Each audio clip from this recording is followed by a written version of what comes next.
Ако се сместивте сите, би можеле да почнеме? Добро. Уште луѓе доаѓаат, ама сепак мислам дека ќе може да почнеме. Би сакала да ве поздравам сите од името на Фондацијата Отворено општество Македонија и од моје лично име. Денес имаме гостин кој што е различен од сите други што сме ги имале претходно. Ако не по друго, барем по начинот и причината заради која што доаѓа гостинката. Пред некое време дојдоа Орхан Памук и Виктор Ерофеев на покана на Табернакул, на врачување награда. Ние таква награда нема да врачиме, се разбира, под покровителство на председателот на владата. Такво нешто нема да се случи. Ама имаме формат на писателка која е, се разбира,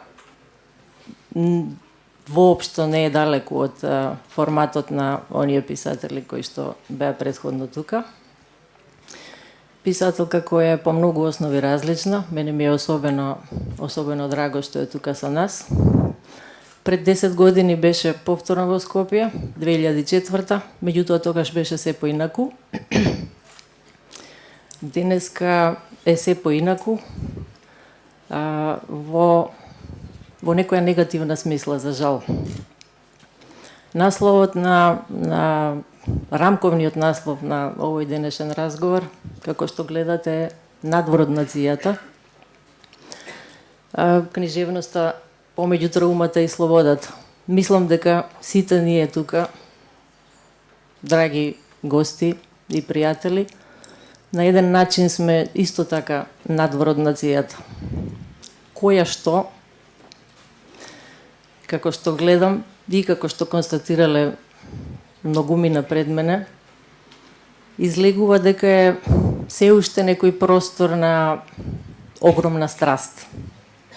Дали во позитивна или во негативна смисла.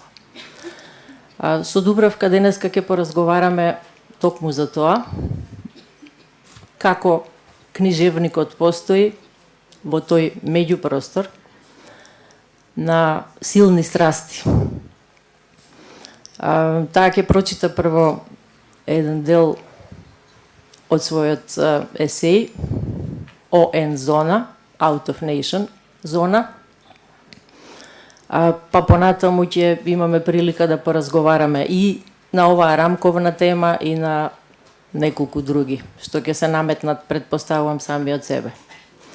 Јас за сега би дала збор прво на Дубравка, па понатаму ќе имате прилика и вие да учествувате во разговорот. Обрнете внимание, нашите колеги тука ќе шетаат со микрофони, не знам дали се уште сега видливи. Меѓутоа, да, кога ќе дојде момент, микрофоните ќе ви бидат на располагање. Така што ве поканувам сите, нели, да земете учество во разговорот кога ќе почувствувате потреба. Дубравка, повели.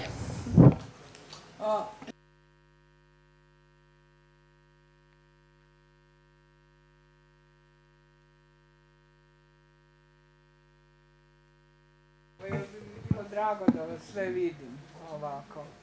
Uglavnom, hvala vam puno što ste došli. Ja ću govoriti na BCS-u ili na hrvatskom, na Bosnian, Croatian, Serbian jeziku, jer vjerujem da ste nostalgični jezično, kao što sam uostalom i ja za makedonskim. Putovala sam avionom, sletila sam u Zagrebu i tamo je bila grupa Makedonaca koja je produžavala za Skoplje. I ja sam odmah počela uživati zapravo u ovom i shvatila sam da sam nostalgična za tim jezicima koje smo nekad svi lijepo slušali, ovi mladi ni ne znaju. Ima još jedna stvar, prije nego što počnem, a to je, ja ću vas zamoliti da ugasite sve kamere da ugasite fotoaparate, da ugasite mobilne telefone, jer ne želim da neko s mobilnim telefonom ovako gladi obraz pa se malo masira, pa onda digne i slika bilo šta. Ok, svako od nas ima neku svoju malu, tako, rekla bih, nenormalnu averziju, a moja se odnosi na mobilne telefone i fotoaparate. Evo, ako me hoćete imati malo duže među sobom, onda please, maknite ono što ne pripada na književno veće, ok? A pogotovo mi nemojte leći na pod sa mobilnim telefonom i slikati odozdola, ok? Sad imam 2 mikrofona. Mogu uzeti ovaj.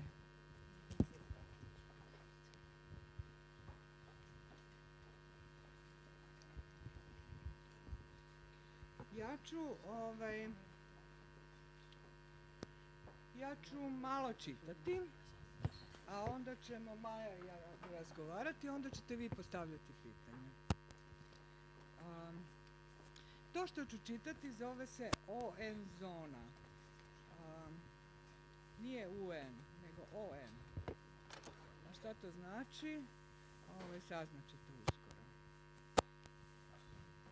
Prije nekoliko godina moje je oko na bukureštanskom aerodromu ulovilo natpis Zona fumatore, što je naprosto prostor za pušače. Postoje slobodna zona, zona franka, zabranjena zona i bescarinska zona. Bivšu istočnu Njemačku zapadni Njemci zvali su zonom, die zone. Postoje vremenske zone, erogene zone i zona u filmu Andreja Tarkovskoga, Stalkera. Postoji dijeta za mršavljenje s nazivom zona. I zoning, što je, kažu, urbano planiranje. U science fiction filmovima i književnim dijelima zona je obično povezana s antiutopijom. U tim zonama život je najčešće pakao. Prva asocijacija koju u nama izaziva riječ zona je podjela prostora, a druga privremenost. Zone se dakle uspostavljaju i podižu kao šatori i u pravilu su privremene. I na kraju postoji oblik književnog života koji bismo mogli nazvati out of nation književnom zonom, skraćeno ON zonom. Poznajem naime osobu koja živi u toj zoni. Ta osoba sam ja. Pišem na jeziku male zemlje. Napustila sam zemlju prije 20 godina da bih sačuvala pravo na svoj književni glas i odbranila svoje književne tekstove od ograničenih političkih, nacionalnih, etničkih, rodnih i drugih ideoloških učitavanja, ukratko zbog slobode. Da, to je istina, ali, iako istinito, ovo objašnjenje zvuči krajnje neuvjerljivo. Poput replike iz kakve intelektualne sapunice. Usput rečeno, muška književna povijest vrvi sličnim replikama, ali našim književnim genijima, pobunjenicima i osporavateljima, vizionarima, našim intelektualnim i moralnim vertikalama, nikada nitko nije zamjerio tu vrstu intelektualno-autobiografskog kiča. Što više, upravo se ta vrsta necenzuriranog kiča slobodno ušetala u takozvanu ozbiljnu književnost i postala njezinom aurom. Tek kada slične stvari počinju izlaziti iz ženskih usta, slušaoci okreću očima. Bilo kako bilo, prešavši granicu, obrela sam se u ON književnoj zoni. Što to zapravo znači, shvatila sam mnogo kasnije. U stvari nisam ja ta koja je napustila svoju zemlju, nego je moja zemlja, Jugoslavija. Neki od vas se još sjećaju šta je to bilo i značilo. Raspavši se na 6 manjih, napustila mene.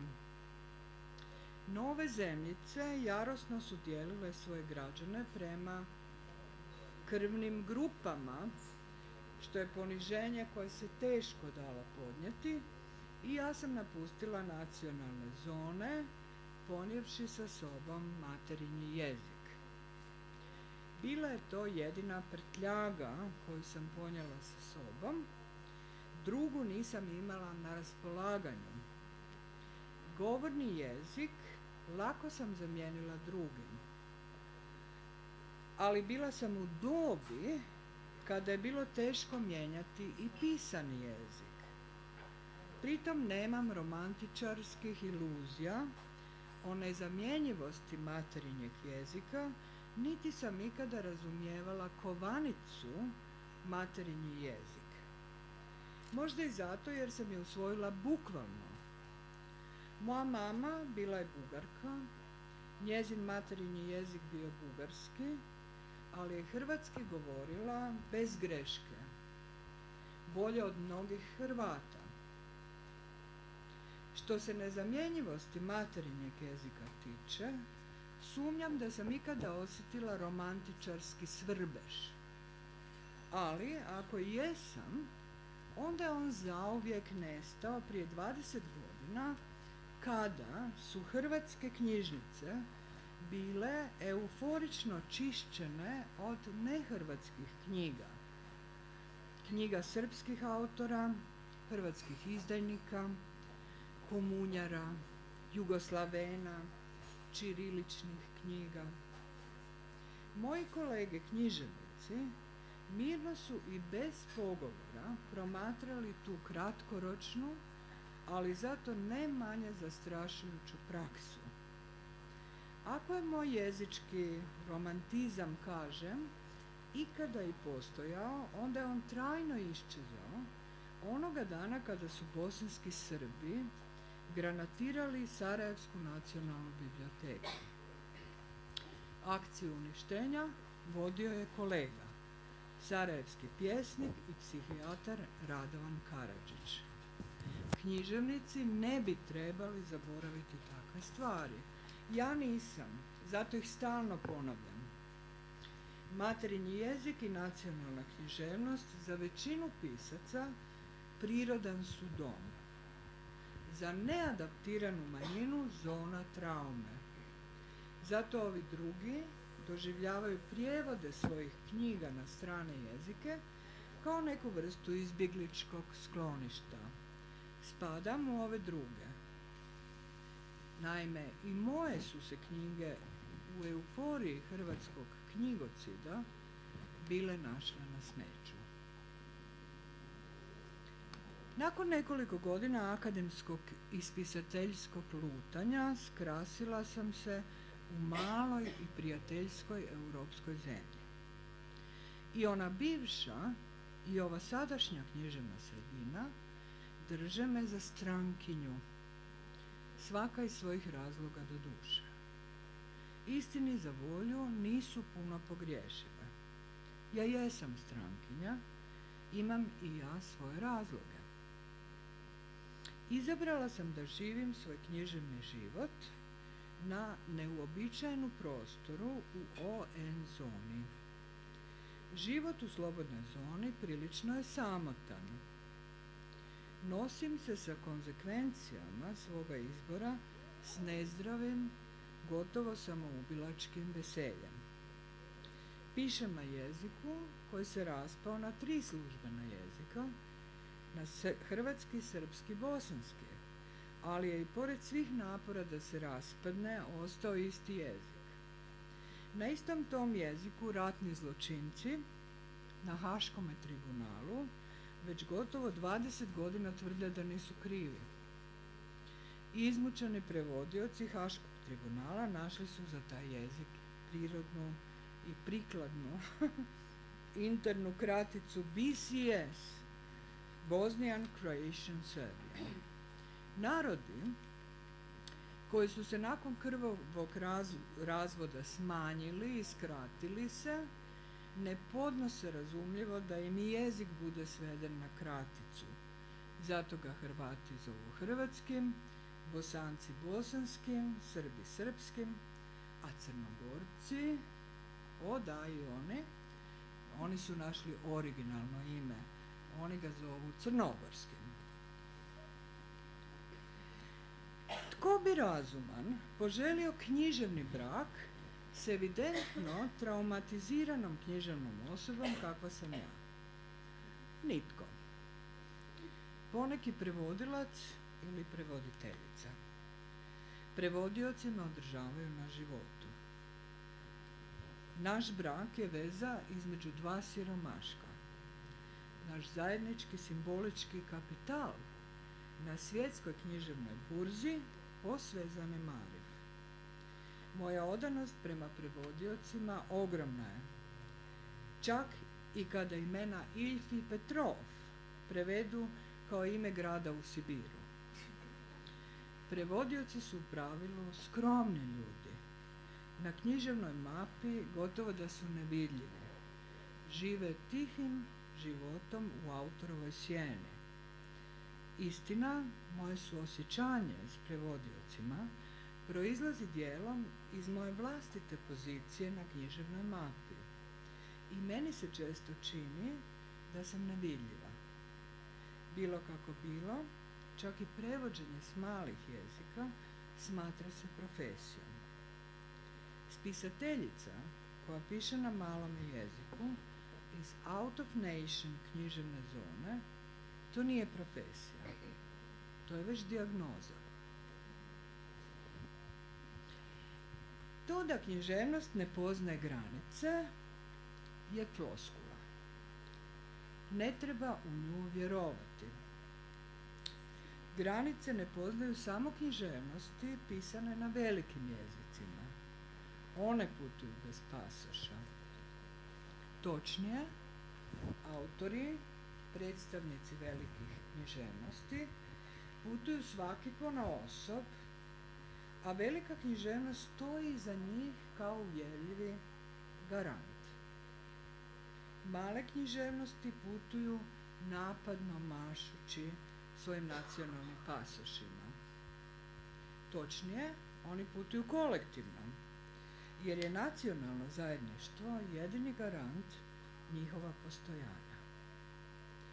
Pisci izglobljeni ili samo izglobljeni, izgnani ili samo izgnani iz svojih matičnih književnosti putuju uvijek sa sumnjivim pasošem. Svaki ih književni carinik iz bilo kojeg razloga može skinuti s književnog vlaka. Izglobljena ili samo izglobljena spisateljica toliko je rijetka pojava da se jedva uzima u obzir. Sve su to razlozi moje unutrašnje nervoze. Kao ON spisateljica osjećam se prozvanom da tom zamišljenom cariniku tumačim svoj komplicirani pasoš.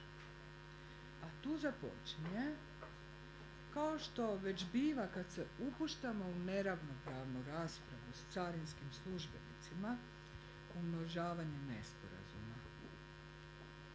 Kakve veze ima, reći ćete, je li neko hrvatski, belgijski, američki ili makedonski pisac? Književnost ne poznaje granice, reći ćete. Ima veze. Razlika je u prijevodu autorske pozicije. U načinu na koji naš zamišljeni službenik lista naš pasoš. I gle, mi čitaoci, mi smo zapravo ti carinici. Iako nam takvo samoodređenje nikada ne bi palo na pamet. Razlika se uspostavlja prema autorima. Svaki tekst prati njegov autor, tekst i autor su nerazdvojeni. Razlika je putuje li tekst u pratnji svoga autora ili svoje autorice. Pripada li autor velikoj ili maloj književnosti. velikom ili malom jeziku? Putuje li tekst u pratnji svog poznatog ili nepoznatog autora? Je li autor teksta mlad ili star? Mongolkinja ili Englez? Surinamac ili Italijan? Arapkinja ili Amerikanka? Homoseksualac ili heteroseksualac? Sve su to stvari koje mijenjaju značenje teksta, pomažu cirkulaciji teksta ili joj odmažu. Zamislimo načas da netko mene i moga za ovu priliku izmišljenog kolegu Dextera uputi na sjeverni pol. Da napišemo reportaže o svome putovanju. Zamislimo i koincidenciju. Dexter i ja donosimo s putovanja posve isti tekst. Dexterova pozicija ne treba prijevod. Ona je univerzalna, samim time što je moj kolega muškarac i predstavnik velike i dominantne književnosti angloameričke. Moja će pozicija biti prevedena kao balkanska, postjugoslavenska, hrvatska i svakako ženska. Dakle, partikularna i specifična. Moj opis bijele pustoši bit će ubrzo nastanjen učitanim sadržajem. Dextera će carinici pitati je li u bjelini pustinje imao susret s metafizičkim. Mene će pitati kako to da su baš mene poslali na sjeverni pol i kad smo već kod toga, što mislimo o razvoju hrvatskog ekofeminizma. Dok Dextera i neprovjeravajući drže velikim piscem, mene i neprovjeravajući drže za neku vrstu književnog turističkog vodiča. Razumljivo za balkansku regiju, a za koju bi drugu. Pravde radi, ovdje se treba zapitati kako će moj tekst o sjevernom polu biti čitan u mojoj bivšoj književnoj zajednici. Kao moj susret s metafizičkim? Ne, nikako. Hrvati će me pitati jesam li tamo naletjela na hrvatsku dijasporu. Kako sam se kao Hrvatica snašla na sjevernom polu? I jesam li ondje zabila hrvatsku zastavu?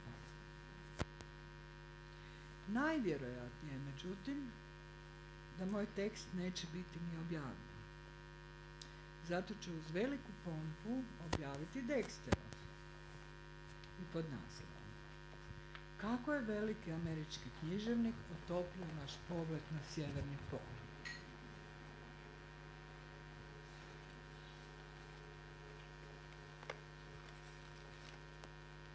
Preskačem, ja sam ljubazna prema vama. Književnicima koji su izabrali da žive u ON zoni ili su mimo svoje volje u nju stjerani, nije dovoljno samo količina kisika što ga udišu s prijevodima na strane jezike. Za punokrvni književni život potrebno je više. Između ostaloga zamišljena biblioteka, kontekst u koji će se smjestiti književni tekstovi raseljenih autora. Jer ti tekstovi najčešće plutaju u nekoj vrsti limba. Izgradnja konteksta, konstrukcija književno-teorijske platforme i gradnja teorijske splavi na kojoj će se smjestiti dislocirani, deteritorializirani, transnacionalni, anacionalni i transkulturni pisci, kozmopoliti, neonomadi, književni vagabundi, ti koji pišu na materinjim jezicima u nematerinjim sredinama, svi koji su svojedobno prošli kroz proces dispatrijacija, tek predstoji. Azadeh Seyhan u svojoj knjizi Writing Outside the Nation pokušala je prije 10-ak godina konstruirati teorijski okvir za očitavanje književnih djela nastalih u egzilu. Ona se uglavnom bavi turskom dijasporom u Njemačkoj. Dakle, onih djela koja su bila osuđena na to da ostanu nevidljiva unutar kulturnog konteksta zemlje domaćina, u ovom slučaju Njemačke, i pisana su na njemačkom jeziku, ali i unutar napuštenog domovinskog, dakle turskog kulturnog konteksta. Seyhan promovira transnacionalnu književnost kao teorijsku kategoriju. U međuvremenu su se pojavile još neke nove knjige, a i književna praksa transnacionalne književnosti sve je šarolikija. Sve više mladih pisaca koji pišu na jezicima zemlje domaćina. Neki su emigrirali s roditeljima i svoj materinji jezik jedva da govore ili ga ne govore.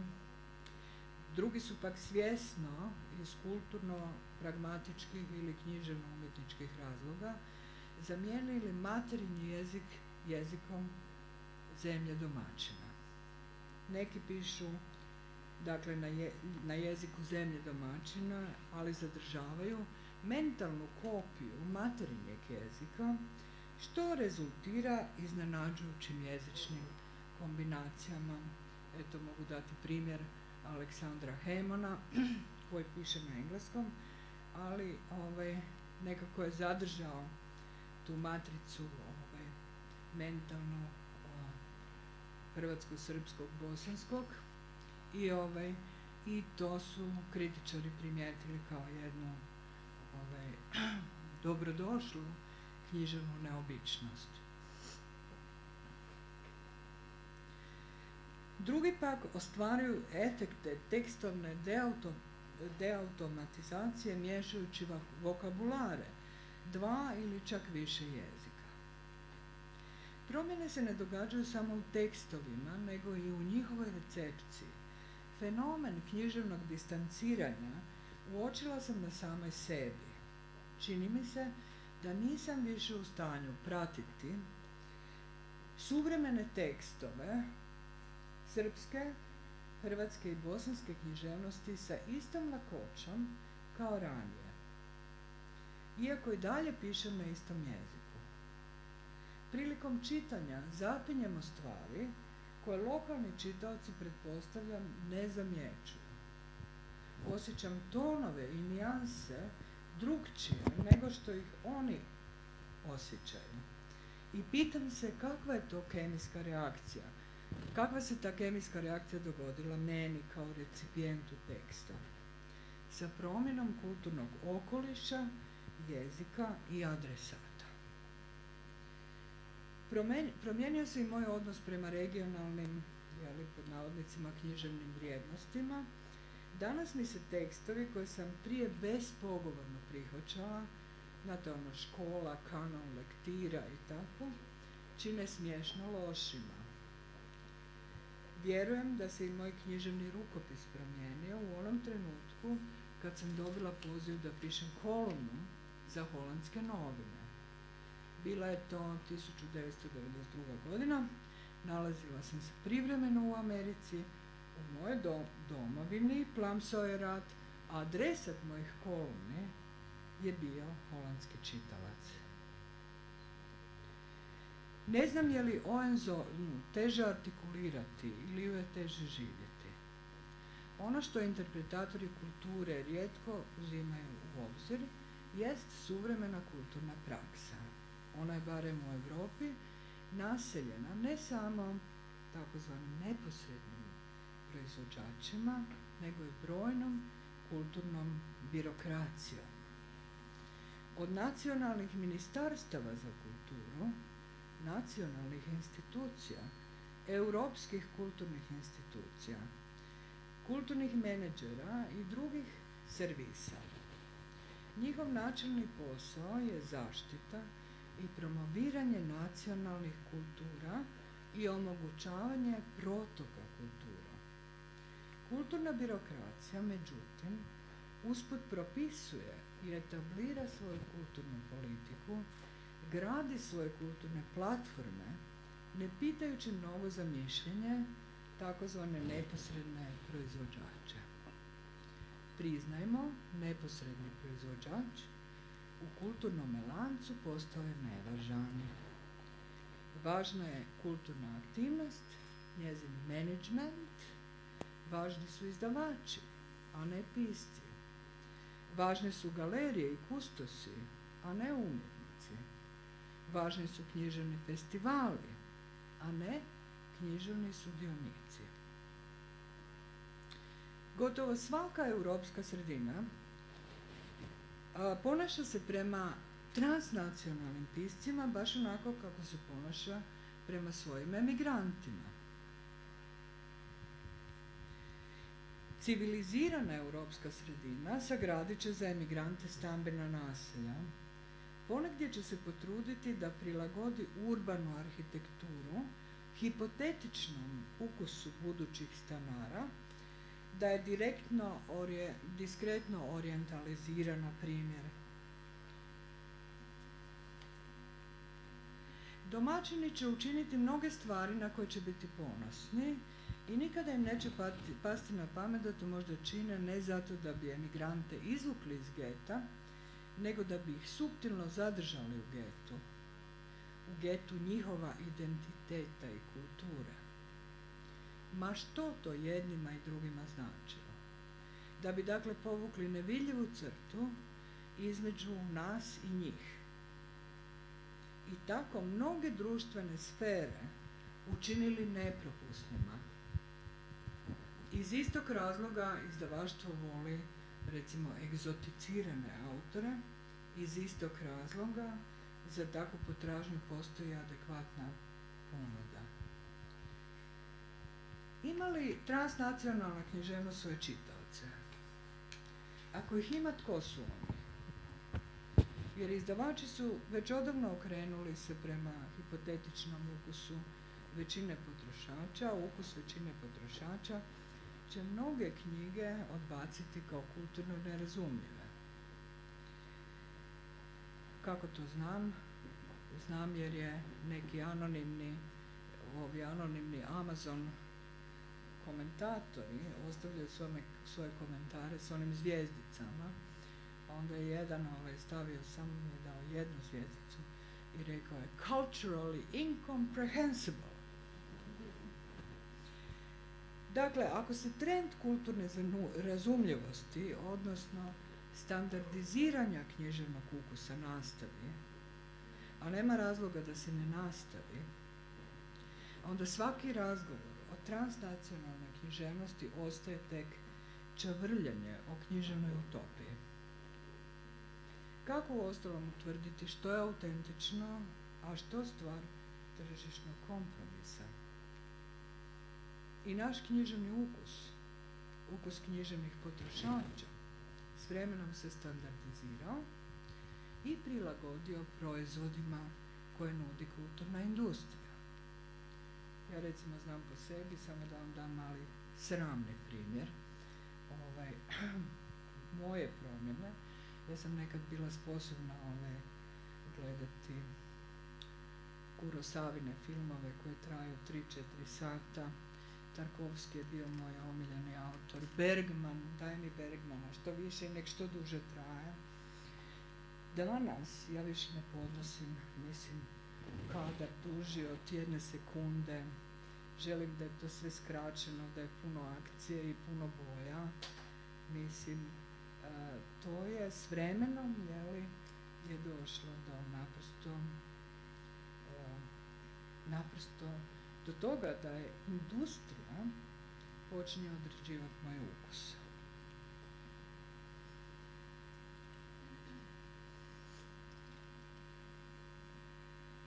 Dakle, ne zaboravimo, masovna kulturna industrija pažljivo odgaja svoje potrošače. U tom smislu i transkulturalnost je pretvorena zapravo u tržišnu vrijednost.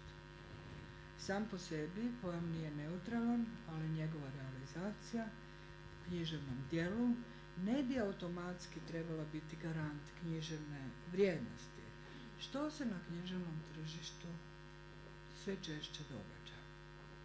Danas na tržištu nailazimo na književno visoko vrednovane knjige i njihove autore koji zaštićeni pomodnim teorijskim floskulama kao što su hibridnost, transnacionalnost, transkulturalnost, postkolonijalizam, etnički rodni identiteti ubiru pomodnu, moralnu i estetsku pohvalu.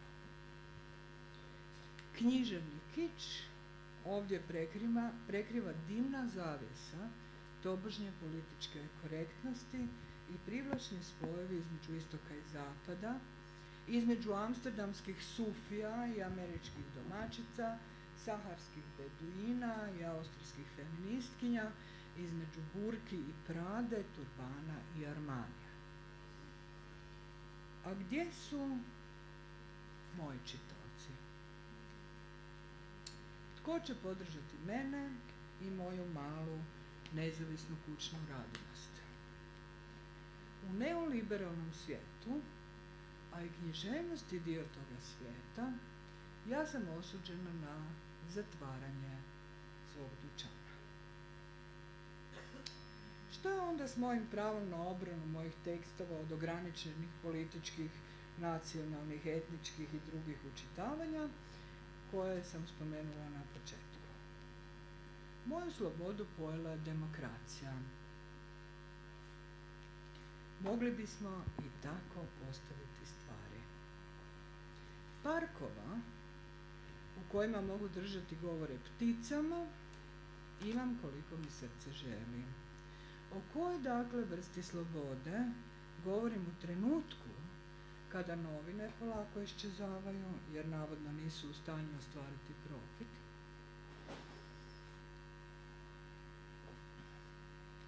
Kada se odsjeci za mnoge književnosti zatvaraju jer navodno nema zainteresiranih studenata, odnosno profita, kada se izdavači bez imalo suptilnosti rješavaju svojih neprofitabilnih pisaca, pa bili ti pisci i nosioci značajnih nagrada za književnost, kada Grci, barem se tako priča, započinju rasprodaju svoga namještaja, navodno je oglašena prodaja jednog od Apolonovih hramova u Ateni, i kada su Holanđani spremno zatvorili jedan od najstarijih na svijetu odjela za astrofiziku u Utrehtu, jer se proučavanje sunca pokazalo neprofitabilnim.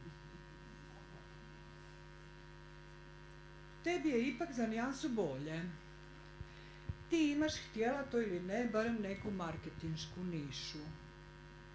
A ja sam posve nevidljiva u svojoj vlastitoj književnosti. Žesti se moja holandska znanica, književnica. Moja marketinška pozicija zaista je jaka. Nema egzotičnijeg i privlačnijeg statusa od hrvatske književnice koja živi u Amsterdamu.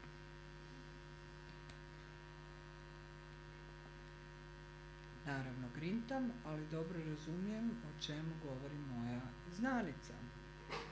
I zaista, kako se odlučiti između dva profesionalna poniženja? Između ponižavajuće nevidljivosti u vlastitoj književnoj sredini i ponižavajuće vidljivosti u tuđoj. Toj koja se temelji na detaljima kao što je nepoklapanje mjesta rođenja s mjestom boravka, na primjer boja kože, ili ostavljena domovina u kojoj je upravo izvršen državni udar. Moja holandska znanica nije daleko od istine. Unutar konteksta suvremene holandske književnosti, bilo koje književnosti gdje nema više konteksta, gdje nema više književnosti, gdje uopće više nije važno čita li itko knjigu sve dok je kupuje, gdje uopće više nije važno što se čita sve dok se nešto uopće čita, gdje je autor prisiljen da bude u funkciji prodavača, promotora i interpretatora vlastitog djela, Samo u takvom duboko antiknjiževnom i antiintelektualnom kontekstu ja ostvarujem pravo da budem zamijećena kao hrvatska književnica koja živi u Amsterdamu i da mi što više na tome netko zavidi. I eto stupice koju sam napustivši svoju nacionalnu književnost previdjela. Stupice tržišta. Vrijeme od mog izlaska iz nacionalne i ulaska u ON zonu dobrano se promijenilo. I moja tadašnja gesta otpora danas je malo kome razumjela. Istina, promjena se ne uočava na prvi pogled. Kulturni pejsaž je još uvijek isti. Još uvijek smo okruženi svime što je svjedočilo i još uvijek svjedoči o razlogu našeg postojanja. I knjižare su još uvijek oko nas. Iako u posljednjih nekoliko godina primjećujemo da se izbor knjiga petrificirao, odnosno da iste knjige istih autora stoje na istim mjestima po nekoliko godina. Pa nam se čini da knjižare postoje samo zato da bi zakamuflirale neku svoju pravu paralelnu svrhu. A i majstor kamuflaže napravio sve što treba, osim što zaboravlja da bi s vremena na vrijeme, uvjerljivosti radi, trebao promijeniti izbor knjiga. I knjižnice su još uvijek tu, iako ih ima sve manje. Jedni zatvaraju vrata s plačem, druge s treskom, trećima koje ne žele otići bez borbe potpisujemo peticije. Književni teoretičari, kritičari, predavači književnosti, čitaoci još uvijek su tu, ima ih mnogo, ali njihov broj još uvijek daje smisla našem spisateljskom poslu. Izdavači, urednici, agenti, i oni su još uvijek tu.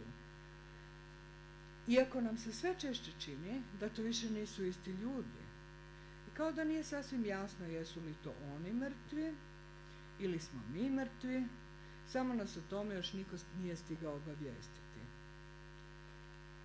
Mnogo što smo propustili, baš kao da smo se obrili na partiju, pozivnicu imamo, ali je na njoj iz nekog razloga otisnuti krivi dress code.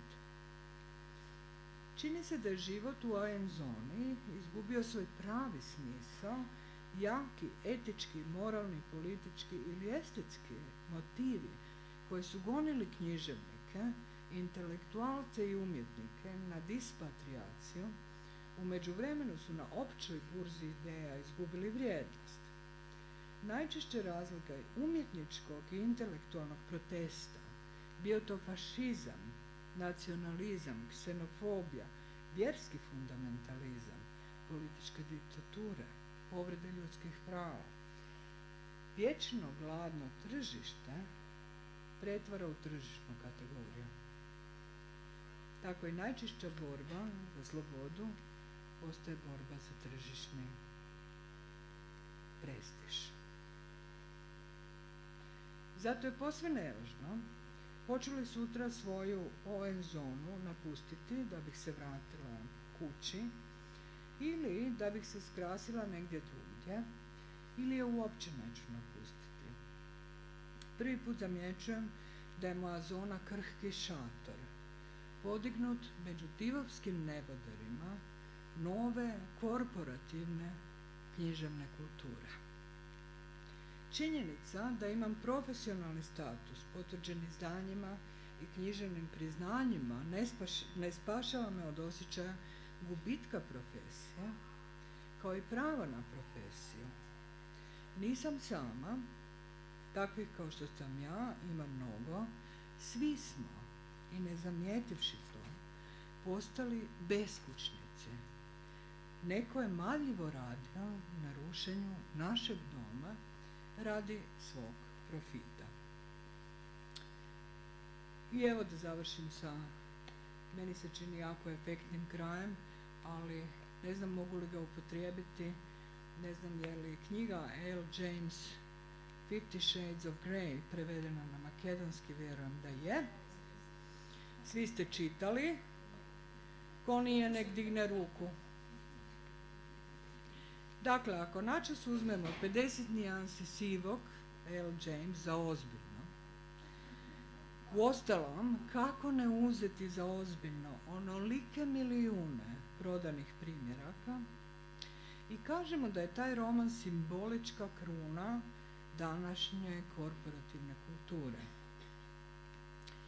Ima mnogo razloga, financijska moć kao jedina vrijednost, bezličnost okružujuće klase potlačenih koji servisiraju glavne junake Kristijana i Anastaziju, sadomazohizam kao opći princip međuljudskih odnosa na svim razinama, okrutnost, vulgarnost, silovitost, materijalizam, ljudi svedeni na gospodare i sluge itd., onda nam svakako neće promaći detalje. Anastazija u jednom času dobiva od Kristijana poklončić, izdavačku kuću, koja se pritom još naziva Nezavisno. U takvoj simboličkoj postavci moja književna sudbina, kao i sudbina mnogih mojih kolega po peru, u potpunosti zavisi od simboličkog para Anastazije i Kristijana. A u toj hijerarhiji ja mogu biti samo čistačica Anastazijinih i Kristijanovih cipela. I eto, cipele natapam vlastitom slinom, ližem ih vlastitim jezikom i glancam vlastitom kosom, pritom bujnom. Hvala lijepa.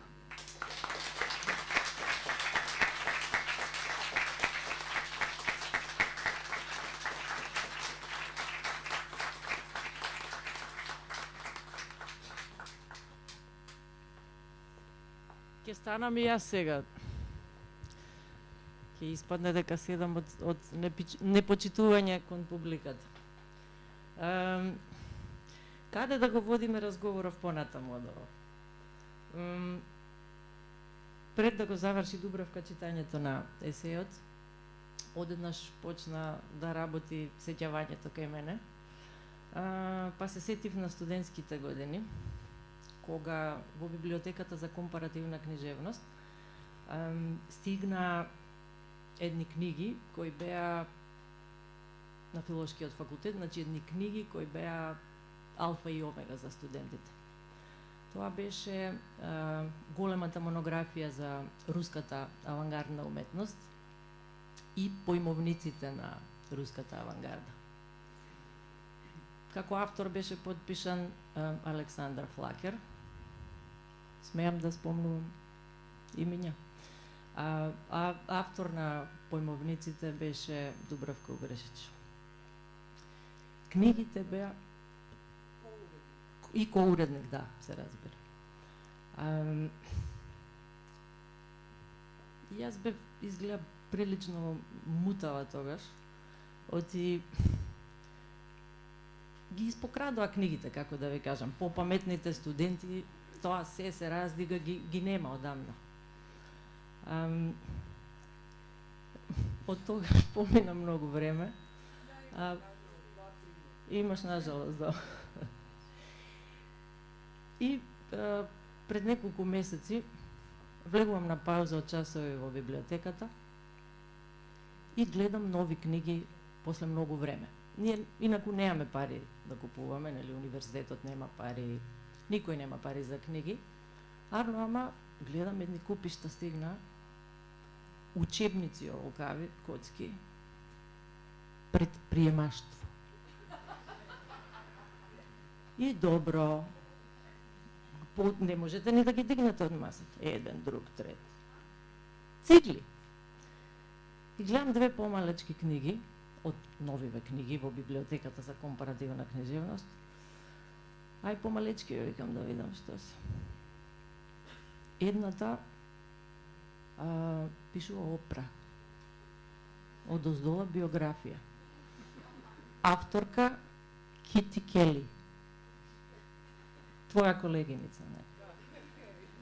Кити Кели. И отворам внатре, гледам дисклеймер. Ова е примерок, вели дисклеймерот, ова е примерок од учебниците кои што спаѓаат во големиот проект на владата на Република Македонија за унапредување на не знам што, високо образование, значи учебници по кои се работи на најреномираните универзитети и научни институции во светот. Добро. Ја затворив таа. Ја отворам другата. Да вика насловот. Само момент. Многу е вака продуховен. Како да се остане во живот, а да не се изгуби душата. Starbucks.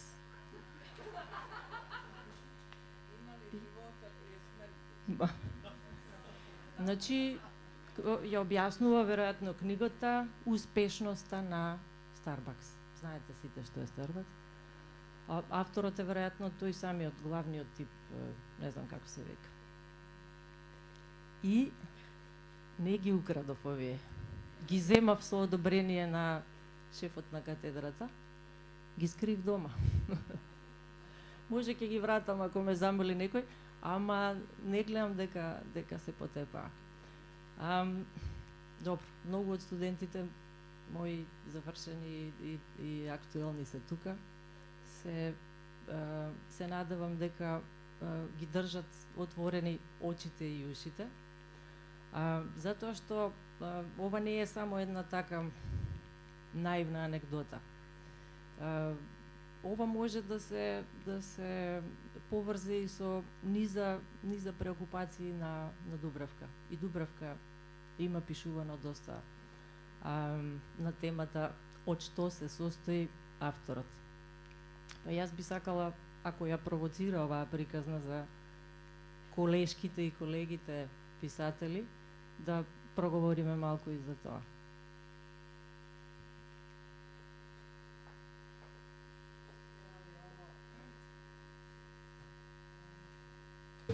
Aha, ovo što si spomenula sa krađom knjiga i opće tim promjenama ukusa, ja se sjećam da sam ja napunila svoju biblioteku u Zagrebu sa medicinskim udžbenicima za studente medicine,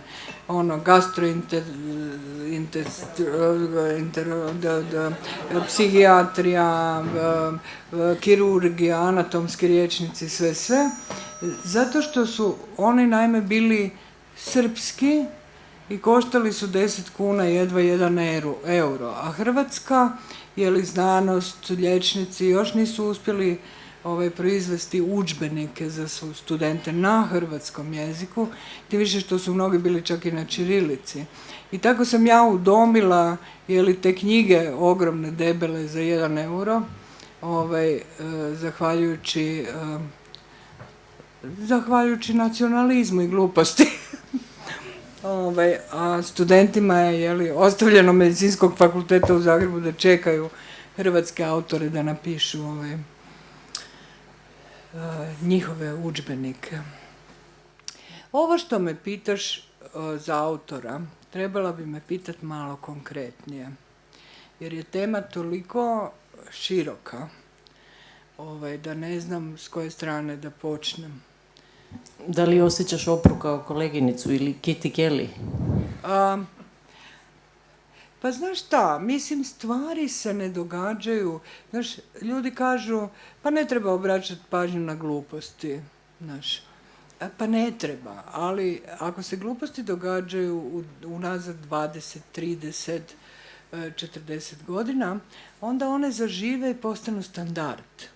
Znaš, recimo, i to je ta jedna strašna arogancija. Znaš, pa ja pišem pjesme. Pjesme će i onako čitati uvijek 2 čovjeka.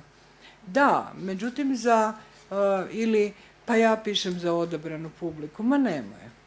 Mislim, nakon 20-30 godina, ukoliko se uspostavlja novi standard, za 20-30 godina ljudi koji su se rodili prije 20 godina sjede u publici. Mislim, znaš, oni ne pamte niti neke druge vrijednosti osim ovih koje imaju danas.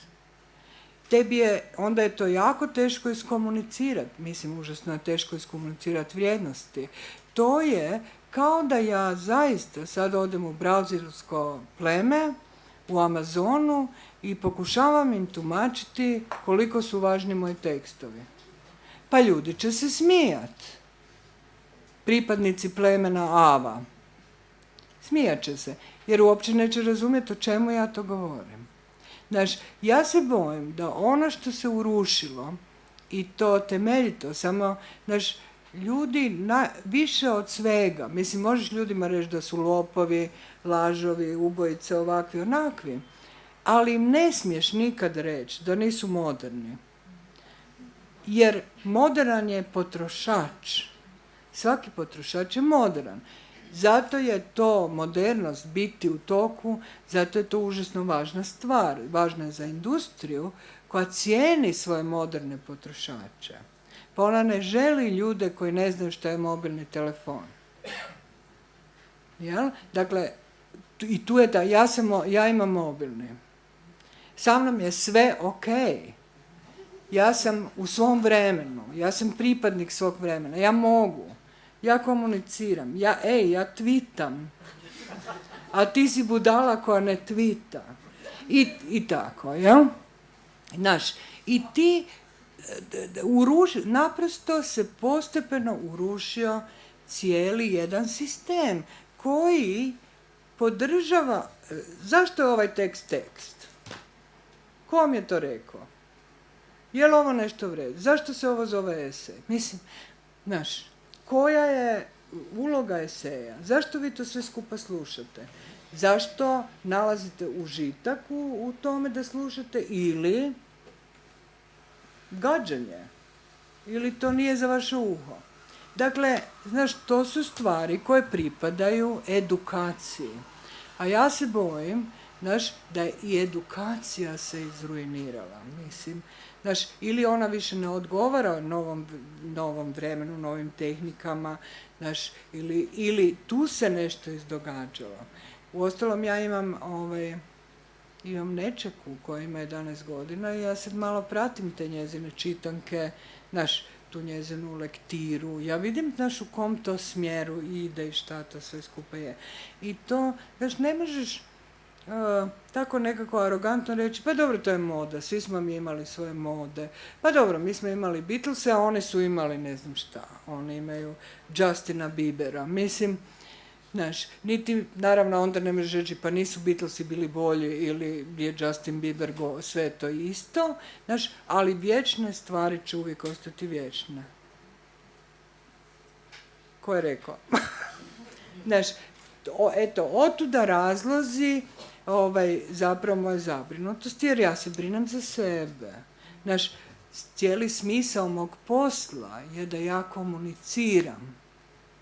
Znaš, ali ako izostane komunikacija, ako se ovaj tekst ne čita kao tekst i ne razumije se, onda mene nema. Ali onda ako nema mene, onda nema ni cijele te građevine koja je činila tu komunikaciju smislenom. Onda nema ni tvog posla, Majo. Nema me gledat superiorno. Ne. Nema ni tvog posla.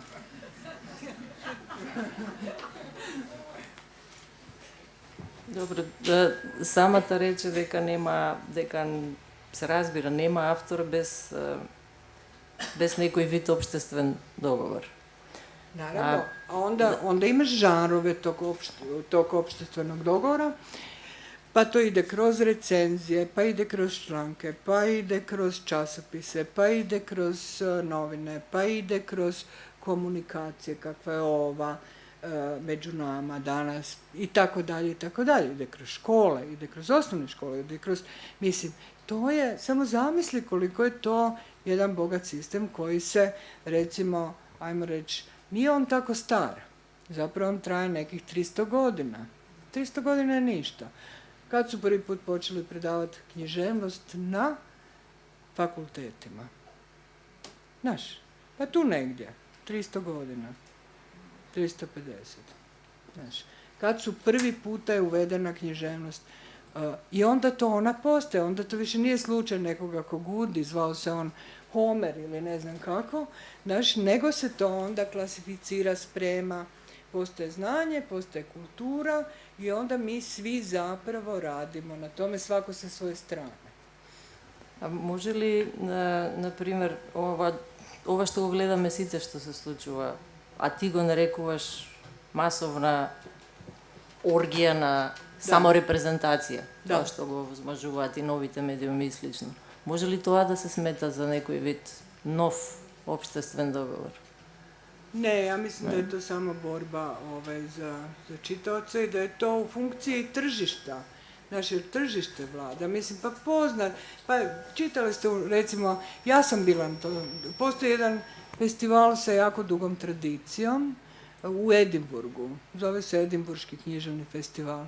I on je zaista imao, mislim, slavne dane, jer ljudi uzmu dopust, pa dođu na 7 dana, plate hotel da bi slušali pisce i tako dalje.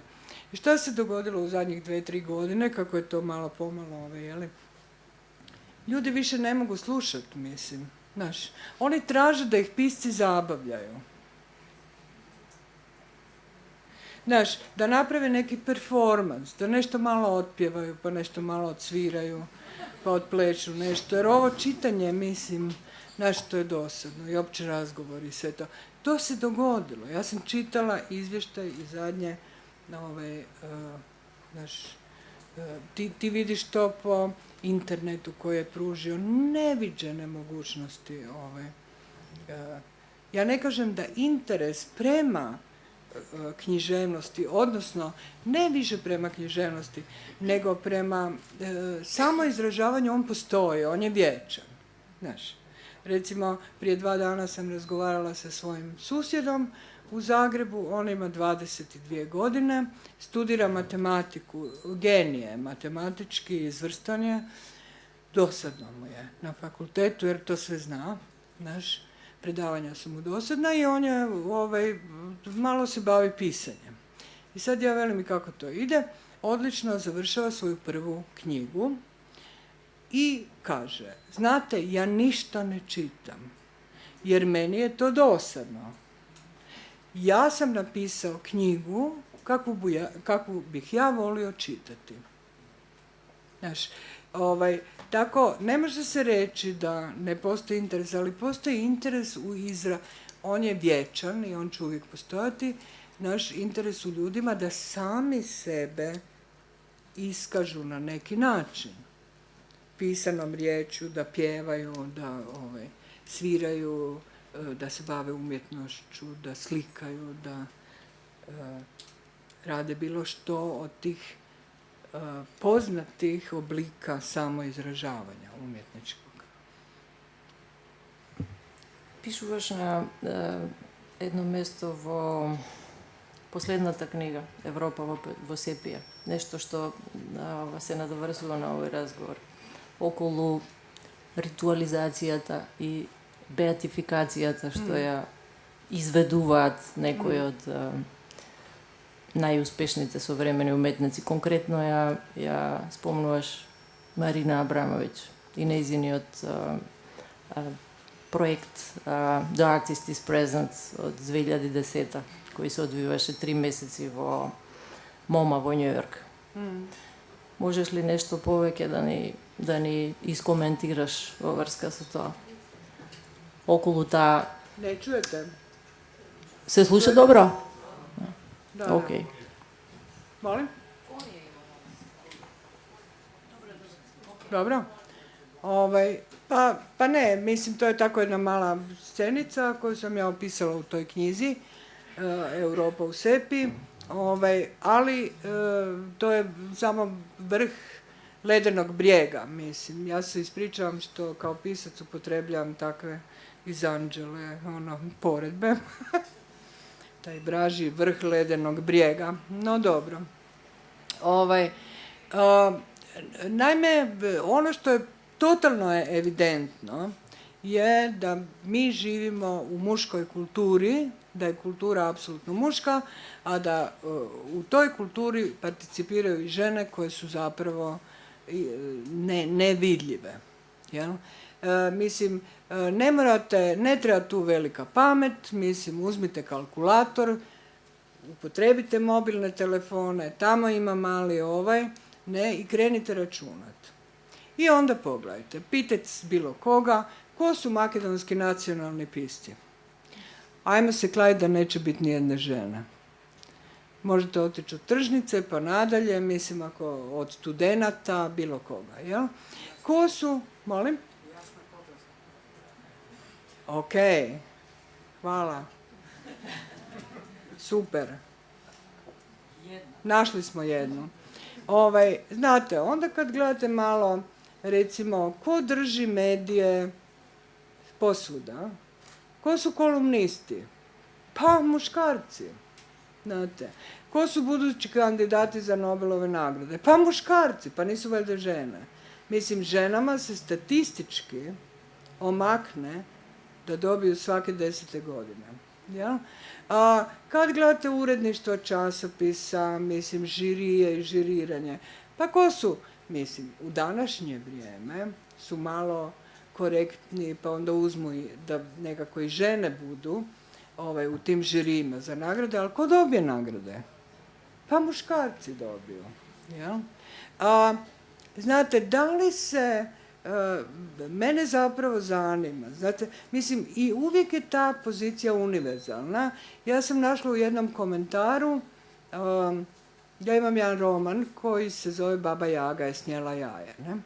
I sad komentator koji se onako samo laskajuće se nazvao Sve Mirko, mislim anonimni, jeli, sve, pa onda M veliko, kao on je i Mirko, ali je sve i sve Mirko. Okay. Onda je on napisao, to je neki ženski roman, vidi se već po naslovu, ja to neću čitati, jer se s tim ne mogu nikad identificirati i siguran sam da autorica piše sa ženske perspektive, a ne univerzalne kao muškarci.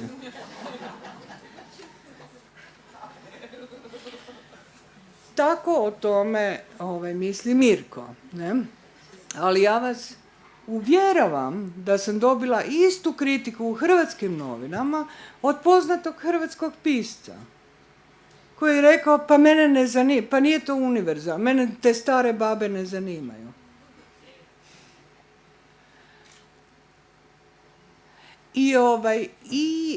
Znate kad, mislim, ima sada sve više žena koje broje. Postoji jedna organizacija u Americi, one jadne samo broje recenzije, autora, samo postoji jedna, inače moja znanica u Engleskoj, ona je spisateljica i novinarka, ona isto samo broji, ide i broji okolo. Lude žene broje. Ne? To je neki početak.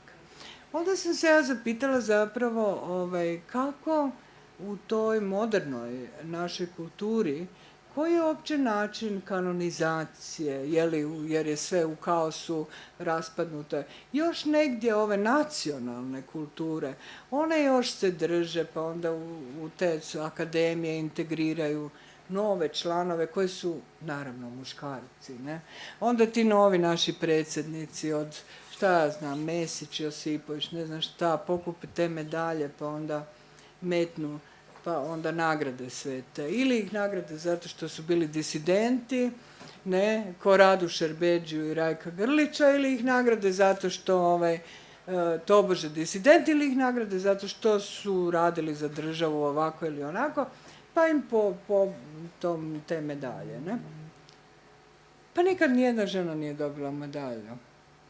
Prvo zato što je muškarcima valjda neugodno, mislim, da lijepe medalje, ne?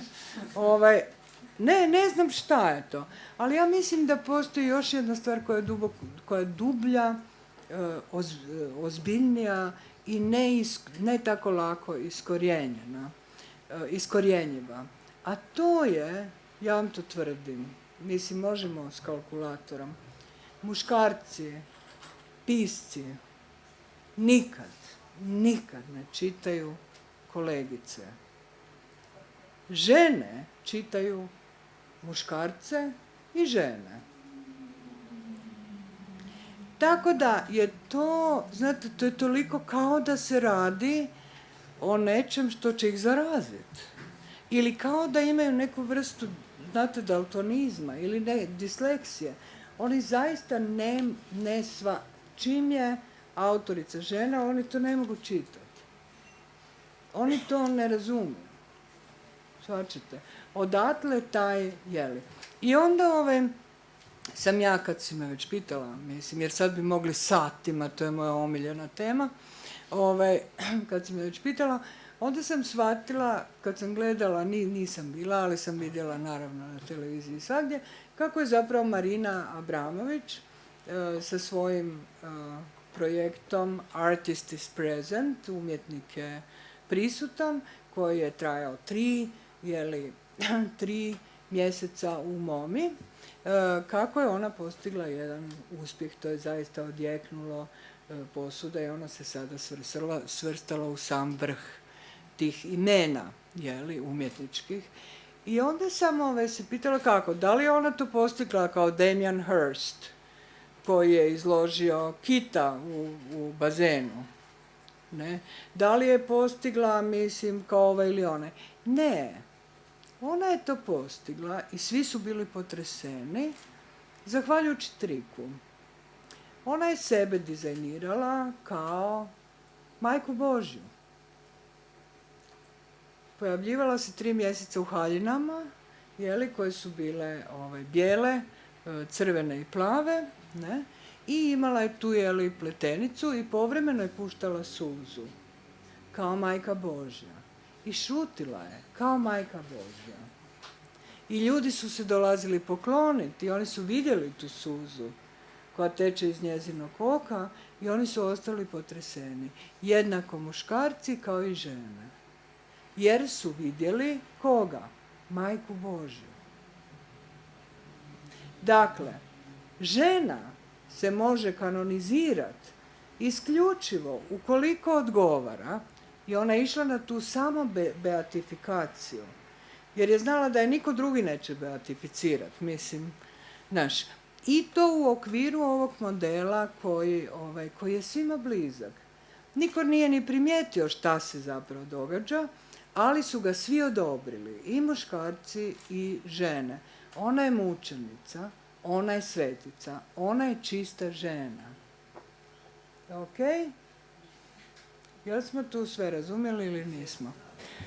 Да ве подсетам уште еднаш, не би сакала да го злоупотребувам времето и да поставувам јас прашање и да влегувам во диалог, бидејќи јас ќе имам и прилики утре и задутре. Кој е нестрплив да искоментира нешто, да се вклучи во разговорот, да постави некое прашање, еве ги микрофоните се тука. Ги гледате сите, предпоставувам, па ваму имаме напред во првиот ред. Јас сум тука тотален аутсайдер, не се занимавам немам појма од книжевност. Лекар сум по професија. Не morate se hvaliti. Ne mislim sa ljekarskom profesijom, nego nemam ja ništa s vama. Пребацit ću se na srpski, lakše mi je, pošto mi je to, ako smem da ga nazovem tako, maternji jezik. Ne bismo možda smeli prebacivati muškarcima što teško razumeju uopšte žene, a naročito žensku literaturu. Zato postoji objektivni razlog, a to je lateralizacija moždanih hemisfera. Kod njih je razvijenija ona koja pomaže u parkiranju, a kod nas ona koja razume osjećanja i umetnost i shopping. Jel? To je... Sad mi je super kad imam potvrdu znanosti. To je naučno dokazano. Da ne moram izmišljati. A drugo, u vezi toga da su muškarci kao uspešni, ako je verovati Google-u, dve najbolje plaćene autorice ili one koje najbolje zarađuju su autorica Harry Pottera i Igara gladi, pa tu mogu muškarci opet da zavide samo ženama. Da. U zaradi kaskaju. Da, ne, to je, žene su se opasno približile, one su na ovoj Forbesovoj listi. To je istina je, da.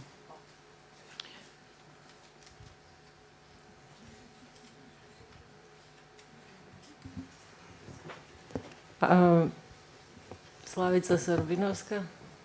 Сакам да поставам прашање. Прво, драго ми е затоа што е Дубравкова Скопје. Имаме шанса да разговараме по тоа, се надевам повеќе. А сега само би ви поставила прашање во врска со есеот као жанр.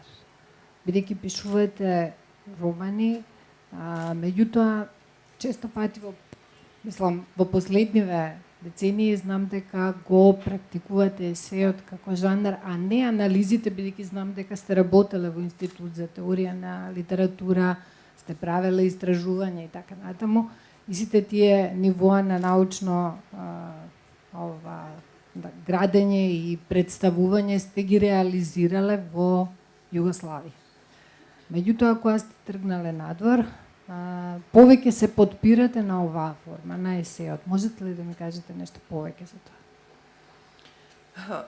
Pa ja mislim nekako da, a pogotovo kad sam pročitala kod Adorna, koji negdje tvrdi da zapravo je, ne mogu točno citirati, ne znam, ali da je suština eseja, da je samo srce eseja, taj trigger, taj pogon, taj, mislim, to što esej drži, da je to hereza.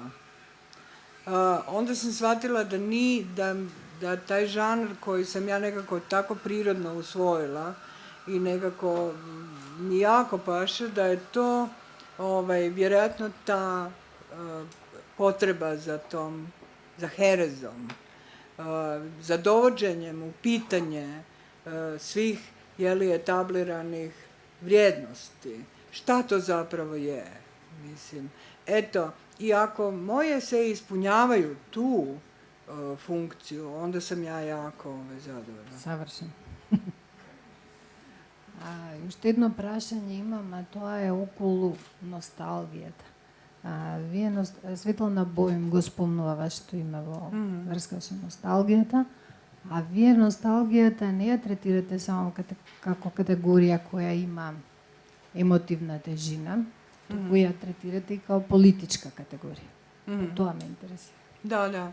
Ne, apsolutno. Mislim, ima u ovoj knjizi Europa u sepiji, ima jedan esej pod naslovom Nostalgija, gdje se upravo nekako pokušavam malo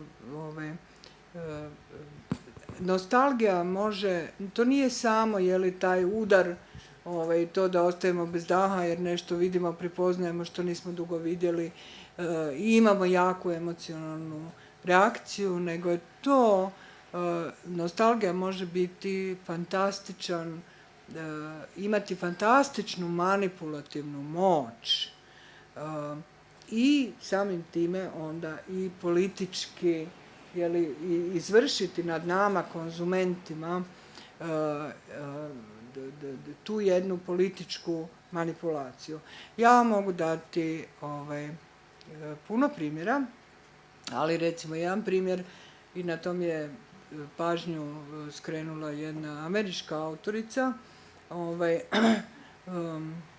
koju sam slušala i koja je rekla otprilike, i zaista onda sam poslije vidjela te reklame za Levi's, ne znam jeste vidjeli nove reklame za Levi's, one sve zapravo sa tim slikama crno-bijelim, onda ne uzimaju glumce, nego uzimaju tako obične ljude, naturščike, i tema svega toga, onda su to pejsaži, scenografije su uvijek napuštene hale, pruge niz koje ide trava, dakle više nisu u funkciji, Detroit, Pittsburgh, napuštene radničke hale, ruine i tamo vidite tekstove, čak upotrebljavaju tekstove književnika Walta Whitmana i ne znam koga, gdje pokušavaju reći da, mislim, poruka je da mi smo u krizi, što je užasno ispolitizirana, mislim, nostalgične su slike, jer to je poziv na osvajanje zapada. Tako su nekada naši stari išli u potragu za srećom prema zapadu i tako dalje. Nigdje se ne navodi krivac za tu krizu, ali imate recimo poruke kroz to, mi moramo stvari srediti. Jeli, mi ih moramo dovesti u red. Samo je na nama da to fix the things. Ko je izazvao to, ne zna se. Mislim, ne spominju se bankari, kapitalizam, svima tamo, ali mi radnici, mi ćemo vratiti tu zemlju gdje je ona bila ili tako nekako, ne? Zašto sve to? Naravno, zato što u borbu za tu, ovom, ne možete ići gologuzi, nego morate imati live straperice ali usput imate korištenje nostalgije za prodaju ovog, ali istovremeno za jednu političku manipulaciju, za jednu laž. Jugoslavenska nostalgija, reći ću vam primjer, bila je izložba u Zagrebu prije godinu dana ili ne znam što, zvala se Modernizam. I sad naravno svi su pohrlili na tu izložbu jer je tamo bilo nostalgičnog materijala koliko ti srce želi. Bio je Fićo izložen u Muzeju moderne umjetnosti, pa je bio stari radio, Nikola Tesla, pa su bili plakati, pa su bile ploče, singlice iz 50-ih, pa se čula muzika sa radija, pa je bilo moderno, bio je moderni namještaj, moderne stolice, pa je bila moderna obod mašina za pranje veša, pa je bilo, sve je bilo. Ja? Sve je bilo iz 50-ih godina, 60-ih, sve je bilo tu, pjevači, ne znam sve. E sad, ja sam pažljivo čitala tekstove ispod toga. Tu je još jedan svjedok koji je bio sa mnom na izložbi, ali se negdje sakrio. I ti tekstovi su zapravo, umjesto da modernizam dovedu u prirodnu vezu, jer tako je i bilo, sa socijalizmom, sa jugoslavenskim socijalizmom, oni su se bojali spomenuti riječ socijalizam, Jugoslavija, pa je nekako ispalo da je modernizam sam od sebe nikao na hrvatskom tlu. A to što je, mislim, nije pisalo da je Fićo proizveden u Kragujevcu, a da je Nikola i tako dalje, i tako dalje. Eto, to je manipuliranje nostalgijom, jer su svi došli, ja sam isto dovela, recimo, svoju malu nečeku da joj pokažem kako je izgledao prvi radio, ne? Ali ona ni dan danas ne zna šta je Jugoslavija. I šta je zapravo Skopje, kad sam krenula, ne? Tu ja sam pitala, pa šta je Skoplje? Ne, ona to sve skupa nije znala. Istina, rekla mi je da joj donesem kuglu sa Skopljem na kom pada snijeg kad se kugla okrene, mislim. Вистината е дека више ни ние не знаеме што е Скопје. Ова што го спомна. Па да. To ću je poručiti. Ne znaju ni oni koji žive u Skopju šta je Skopje. Сакате нешто? Да, би сакал да ја поздравам гостинката. Драго ми е што е тука и организаторите на овој собир.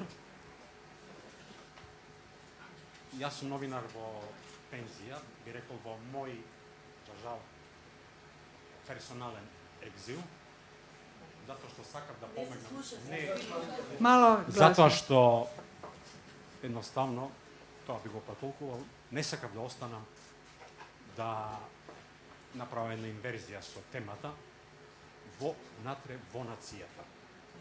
Malo ne razumijem. Јас не сум Malo велам, glasnije. нисам унутар нације, Aha. ali vidim da ovde kod nas umjetnici, a i dobar broj pisaca, da dobro plivaju, da se dobro snalaze još uvek u naciji. Da li je to njihov egzil 20 godina nakon onoga što se dogodilo ili... Ma ne, Da to ne. ovi koji broje s kalkulatorom i koji su Broje- brojali kroz povijest. Broje i još uvek broje. Ne, koji su brojali kroz povijest, ću vam reći da je to uvijek isti odnos snaga. 99% ljudi ide sa strujom, a mislim onaj 1% ne ide pa potone. Pa da, i dobro ste primetili ovdje, u Skopje smo duboko Da, u naciji, vidite. da, Čak smo stigli daleko do onog milenijuma. da. Да, па и тоа е политичката димензија на носталгијата се сетира кај нас многу Да. поназад. Нема Наравно. ништо, модернизмот се пребрижува за разлика од ова што го кажуваш Да. со Хрватска. Испаѓа дека модернизмот паднал од небо таму. Да. Кај нас не. Da. Модернизмот се пребришува, ги гледаме промените на фасадите и така натаму, се што е направено по čekaj, ali градот. imate vremena, doći ćete do modernizma. Ti si nestrpljiva, Majo.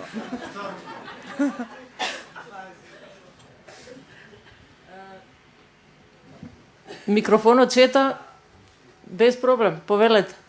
Во принцип, Гордана Стојковска, сакам да hoću da pozdravim našu gošću i zaista mi je drago što sam danas tu i što mogu da čujem sve ovo.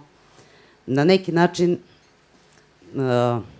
pa eto, imamo mnogo nečeg zajedničkog jer ja pripadam, što bi jedan moj kolega rekao, dvodomni pisac i makedonskoj i srpskoj književnosti i vrlo mi je bliska i tema i sva ta osjećanja, ali ja bih nešto drugo da pitam. Živimo u vremenu kada je laž legitimna, u vremenu kada političari stvaraju svoje umetnike, kada umetnici dozvole da se, na primjer, njihovo vajarsko delo, da mu se iseče falus, na primjer, da bi odgovarao političkoj konotaciji i umetnik ne reaguje, u vreme kada se mediji stavljajući u službu politike promovišu ono što je apsolutni kič.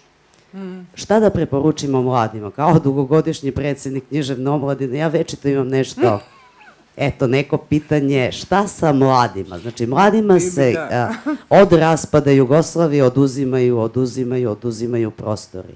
Gde ide ova generacija koja je književnost izabrala kao svoj egzil, kao svoj način života i razmišljanja i kako da se oni sprave sa tom drugom ekipom koja je vrlo agresivna i koja je, nažalost, prostor vrlo, vrlo veliki. Pa znate šta, mislim, onaj koji je pri vlasti je ta koja je pobjedila, ne? Onaj koji je pri vlasti takvoj koja je pobjedila je pobjednik. Sad, pitanje je koliko to traje, ne? Mislim, ponekad ljudi imaju sreću, pa vlast završi u zatvoru, jeli? Tako da, eto, slobodili smo je se. Ponekad ne, ali ja mislim da je stvar u edukaciji, ovo što me pitate kao omladinka bivša. Stvar je u edukaciji, zaista. Mislim, ne znam, treba možda dovesti, treba djecu educirati, mislim, treba im pokazati, treba ih učiti, mislim, što je lijepo, što je ružno. Iako danas više niko se ne uzima te uloge, mislim, arbitraža u umjetnosti je potpuno iščezla. To si još dozvole tu i tamo učitelji, pa kažu, evo, to je baš lijepa pjesmica. Ali niko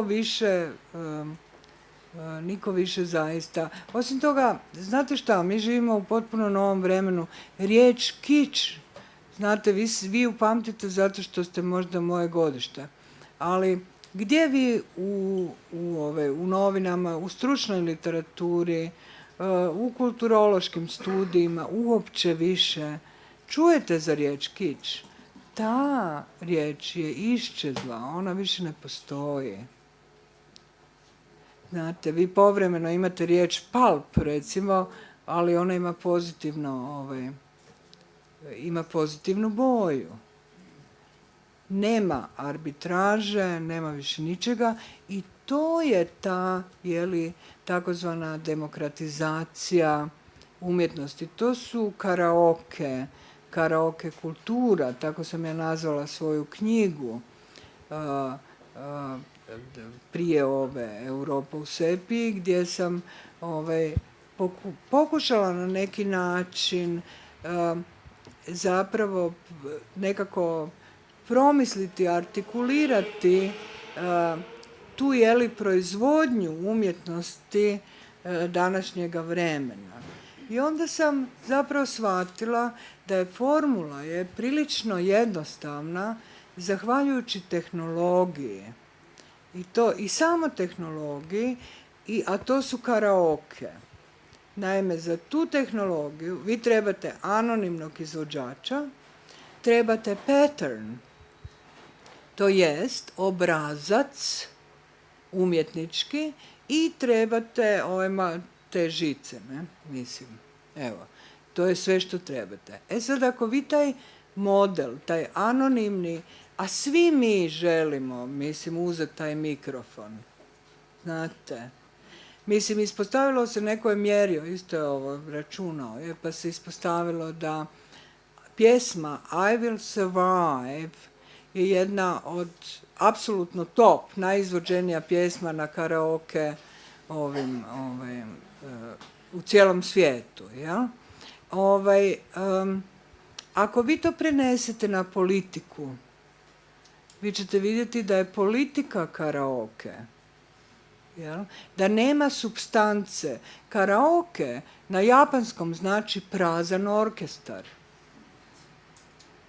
Nema orkestra. Imam samo ja i žice i I Will Survive. Ne? Dakle, ako to prenesete na politiku, ako prenesete na društvene odnose, ako prenesete na bilo šta, na umjetnost, onda ćete vidjeti da ta formula funkcionira. Mi imamo device, imamo tehnologiju i mi smo ti koji preuzimamo vlast. Nema arbitraže. Ja ne želim da mi neko govori da li ja dobro pjevam ili loše pjevam, kad svako može. A ako svako može, pa što ne bi i ja?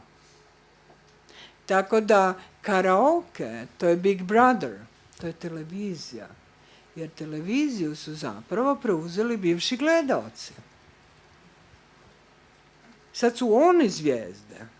Znate, dogodila se jedna fantastična promjena. Sad, mi gledamo televiziju, ja gledam hrvatsku televiziju, na njoj su samo ti neke zvijezde koje ja ne prepoznam. Onda se one predstavljaju pa kažu mi smo iz Big Brothera. Sad, mogu se ja smijat, koji vi, pa reći, kakve ste vi zvijezde? Pa jesu, jer ja njih gledam. I one su na toj televiziji stalno. Znate, mogu se ja smijat pa reći, L.A. James. Ali ja se smijem i o pojmu Big Brother, koji Da. budi nekoliko značenja. Naravno, kod svih nas, naravno, da. Znate, ja se mogu smijati L. James i njezinom 50 Shades of Grey i reći ja bi to napisala s lijevom nogom. Pa što nisam? A osim toga, gdje je onih 400 milijuna gledalaca, odnosno čitalaca koji će kupiti tu moju knjigu? Mogu ja reći to je smeće? Ma nemoj. Ko kaže? Naš 400 milijuna ili ti jedna jedina? Evo, to je to što se zapravo događa i što ima jako puno varijanata. Pozitivnih, negativnih, ovakvih, onakvih. Ali to isto i mijenja, narušava, nagriza ili gradi, sve kako ko gleda, jednu novu kulturnu situaciju.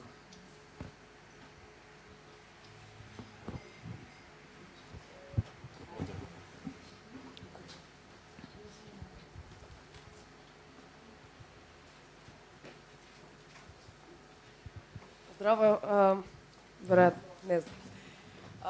Јас би се надоврзала на оно што преска го рековте за... Мислам, јас ќе изборам на македонски. За оно што преска го рековте за вас и за Декстер. Јас сум млад студент, набрзо ќе дипломирам се надам. Onda vi ne znate da je Dexter zapravo junak iz dinastije koji je bio ljubavnik zločeste Aleksis. Niste se ni rodili. Она на кој што јас би сакала да се надоврзам на тоа дека пред некој период почнав да волонтирам во нашиот нов театар Градба, која што исто така политички поврзано, не е ни важно.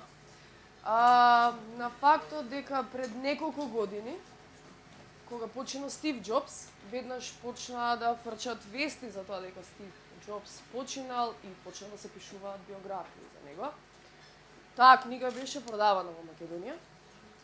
Мислам дека беше по Свагдje. сите излози на T-Mobile. Po cijelom Важно. svijetu. И она што го напоменав за театарот е тоа дека пред, не знам колку од вас знаат, пред 10 дена почина Мири Бошко. Една од големите звезди на македонскиот театар, веројатно и вие сте запознаена со неа, бидејќи таа беше Живка, една од најдобрата представа во Македонија, господја министар. Представа играна и во Хрватска. За неа не се одржа ни комеморација, на нејзиниот погреб. За неа по некоја случајно се случи во театарот истиот ден кога се беше погребана да има и представа, односно да се одржува господја министарка. Не знам од кого е сега играна господја Живка. И вестите за неа беа, мислам дека вчера или завчера пак прочитав на интернет или во вестници, колку таа била голема. Така што целта ми беше нова Мири Бошкова, Марија Мири Бошкова, големата глумица. Не знам и дали по соседните земји било слушнато за неа. Но за Стив Джобс се напиша биографија и се продаваше во Македонија. Како би било во, еве да речеме, и во Хрватска, и во Бугарија, и во Грција, па да не зборувам. Тоа сакам да ми го напоменам, бидејќи жените во Македонија и пошироко се многу мали. И што сакам да го напоменам, иако за театар се продавува. S druge strane, kultura nikad nije nešto što je petrificirano na svu sreću, nego se mijenja.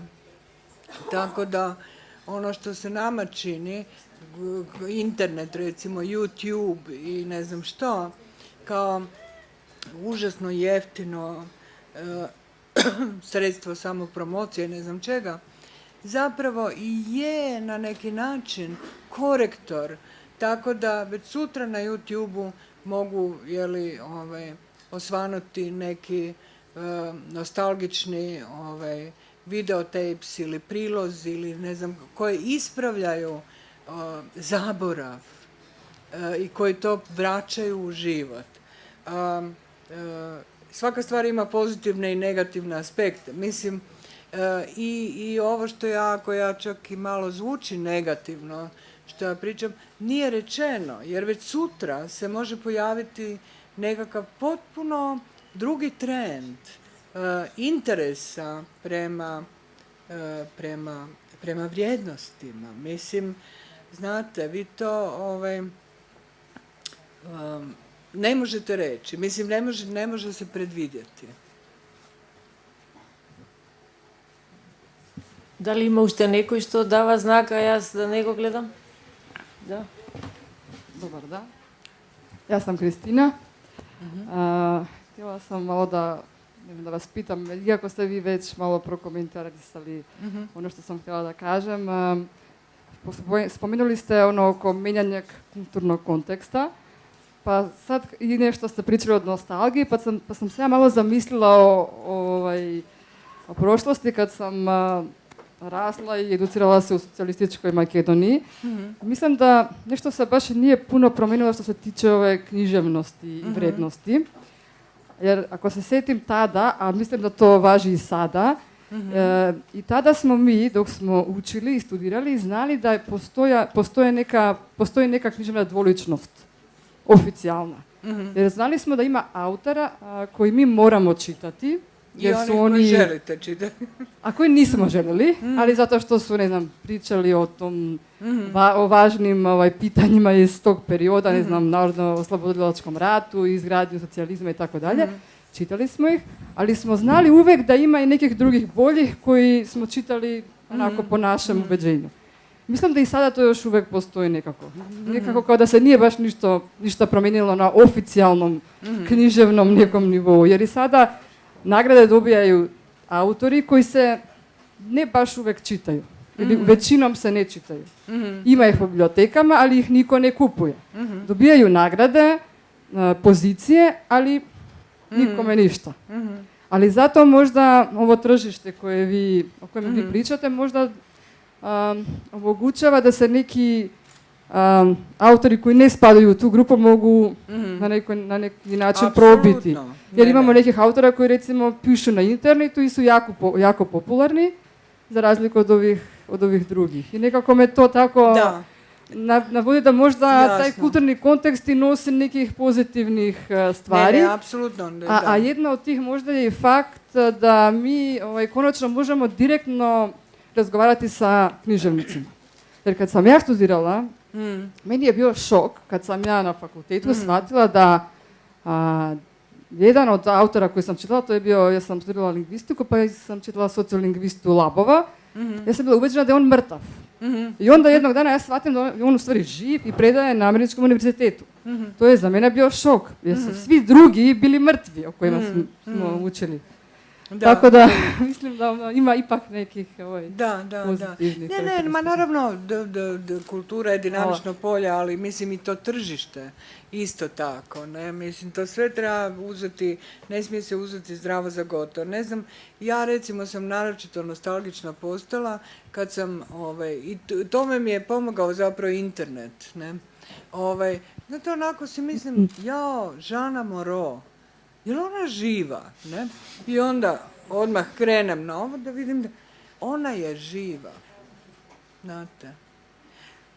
Klaudija Kardinala, je li ona živa? Pa je, bila sam u Italiji na nekakvom prijemu, sjedila je stol do mene, mislim, žena je živa. Shvaćate? Odjedanput vi shvatite da cijela ta kultura u kojoj smo mi rasli, talijanski film, francuski film, neko je spomenuo Godard. Bože, je li on živ? Fakat Godard je živ i radi filmove. Znate, češki film, Menzel. Da, ima 80 i nešto godina, ali ima debelu filmografiju. Čovjek napravio jako puno filmova. Mislim, znate, Liliana Cavani sigurno je mrtva. Ne, žena je živa i radi. Mislim, Lina Weltmirer. Znate, mislim, vi shvatite da je zapravo evropska kultura u kojoj sam ja rasla, sa francuskim filmovima, sa talijanskim filmovima, sa zvijezdama, sa autorima, sa svim tim, sva otišla u nekakav drugi plan i da zapravo je tržište, okupirala s pravom, jer je to ljudima valjda najovo, anglo-američka kultura. Tako da praktički, znate, vi onda imate tu prilagodbu tom tržištu. Svi, od Indonezica, Malezica, Japanca, mislim, svi zapravo traže da budu prevedeni na engleski jezik da bi mogli komunicirati dalje, a ne na talijanski. Jer s talijanskim, što ćete s talijanskim, ne? Mislim, tu je tako ne... Da li će se to vratiti? Vjerojatno da. Pitanje je kako, znate, pitanje je jako puno i novaca, mislim, kultura ovisi o novcu, o svemu. To je jedna vrlo je dinamična samo što to nije na površini. Mislim, a pogotovo na tome rade mladi ljudi. Mislim, kćerka mog prijatelja koja je, recimo, išla naučiti finski. Zašto je išla naučiti finski? Zato što ona, jako je bilo cool, finski rock bendovi. Ona živi u Finskoj, u međuvremenu je završila sve male jezike plemena Komi, sjevernjačkih Eskima, počela se zanimati za etnologiju, mislim, razumijete, to je i potpuno nekakav ludi interes na stranu na koju niko ne bi očekivao.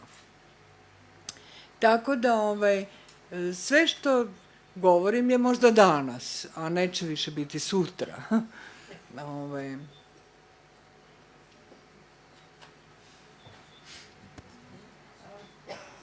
Таму позади, повелете.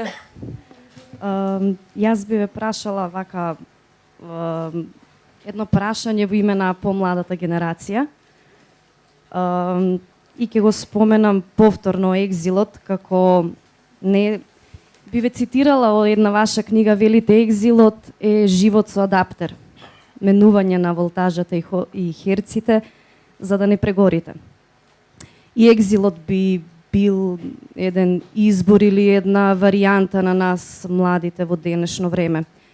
Бидејќи насловот на оваа дебата е книжевноста помеѓу траумата и слободата, би ве прашала кое е вашето оружје помеѓу траумата и слободата? Дали е иронијата или?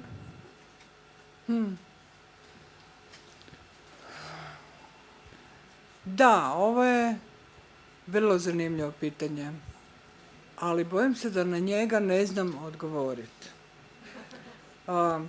Za to bi ja trebala leći na psihijatrijski ležaj, imamo tu doktoricu, i razgovarati satima da dođemo do toga šta zapravo, znate kako je, to je coping, ne? Kako zapravo čovjek kako se snalazi i u tim granicama, putovanjima, vremenu. Ja ponekad se zapanjim zapravo. Evo, sad ću vam ispričati, evo što je. U Zagrebu pošta. I dođem ja u poštu i u pošti red veliki. I u pošti stoje svijeće. Tako jedna piramida svijeća i tamo je neki natpis, piše akcija. I sad to je potpuno jedna začudna situacija koju vi morate interpretirati, zar ne? Prvo, šta će svijeće u pošti? Onda sam se ja prisjetila da je bio kraj listopada, kraj oktobra, i da Zagrebčani imaju te svi svete i da onda idu na groblje i kupuju svijeće. Ne? I onda su u pošti napravili malu prodaju svijeća po sniženim cijenama. Onda sam se pitala, dobro, a zašto red, znate? Onda je nekako to sve se povezalo, mislim, ovi neuroni i to sve nešto. I ja sam, valjda u toj zbunjenosti i ljutitosti, sam se okrenula, iza mene je stajao mladić i ja sam rekla, jel vi znate, rekla sam ja, jel vi znate da u Rusiji, komunističkoj Rusiji, za vrijeme Sovjetskog saveza, godina 75-76, za vrijeme Brežnjeva, redovi nisu bili tako veliki kao sada u Zagrebačkoj pošti. Mladić je razrogačio oči ovako i rekao je, mislim da neću čekati u redu, izbrisao iz pošte u totalnom užasu. I onda sam ja shvatila da zapravo ja se sad već približavam i zombijima. Prije svega on ne razumije. Ja sam za njega bila zombi koja je ustala iz groba, imala sam 200 godina valjda u tom trenutku, koja se namjerno obrela u redu u Zagrebačkoj pošti, da njega zbunjuje pitanjima na koje on nema odgovor. Jer on ne zna šta je Sovjetski savez, on ne zna ko je bio Leonid Brežnjev, on ne zna da su redovi u tom Sovjetskom savezu, ne zna ni gdje je Moskva, bili isti kao i danas i uopće koje je to vrijeme. Znate, ali tu sam ja malo shvatila i o sebi. A to je da sam ja jako, jako stara, jer poznajem sisteme, za Boga miloga, pa ja sam upoznala komunistički sistem, ja sam upoznala jugoslavenski komunizam, ja sam živjela u zemlji koja je bila socijalistička, ja sam posjetila jednu koja je bila komunistička, a to je Sovjetski savez. Ja imam iskustva, ja sam živjela na zapadu, ja sam živjela u Americi, ja sam prošla kroz rat, ja sam prošla kroz raspad, ja sam prošla kroz egzil. Vi ste u pravu zapravo da je nekako sve ono za što se ja nikad nisam pomislila da će mi se dogoditi, nekako se izdogađalo. I vi isto ste u toj situaciji da coping, mislim, znate, ili ste vi. Pa mislim, još jučer nije bilo ovih preljepih spomenika. A eto, danas su pred vašim očima i gledat ćete ih još jako dugo, zar ne? Моето здраво. Милост, да. Моето прашање е во релација со прашањето на колешка ми. Што е траума, а што е слобода? Кога веќе сме меѓу.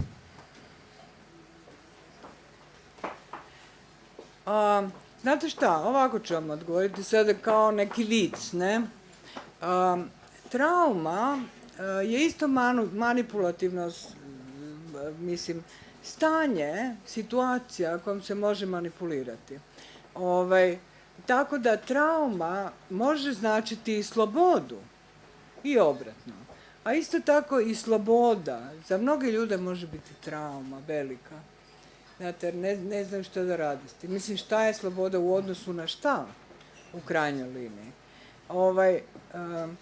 Ali ću vam odgovoriti sa prekrasnim, moji prijatelji iz Sarajeva, koji zapravo nije, htio je on otići iz Sarajeva za vrijeme rata, ali je imao psa. Pa onda nije mogao tog psa prevesti kroz te puteve, kako se već to bježalo iz Sarajeva, pa je ostao. A onda je imao i djevojku. A onda je, kako je ostao, onda su napravili dijete. Onda se to dijete rodilo u tom okupiranom Sarajevu. I on je inače pisac i onda nakon par godina djevojčica je mogla imati 3-4 recimo. Pojavio se novinar, on je došao na sastanak s novinarom sa svojom malom kćerkicom. Sad novinar naravno nije znao šta da kaže, nekako nešto ljubazno, pa je nešto rekao: o, ti mala djevojčice, tako si mala i još si rođena u Sarajevu i takvog ti, razumijete, ljudi su zbunjeni kad trebaju nešto reći pametno. A ona je rekla, i rekao je: da, ti si tako mala iz Sarajeva. Ona je rekla: da, ali nemam nikakve traume.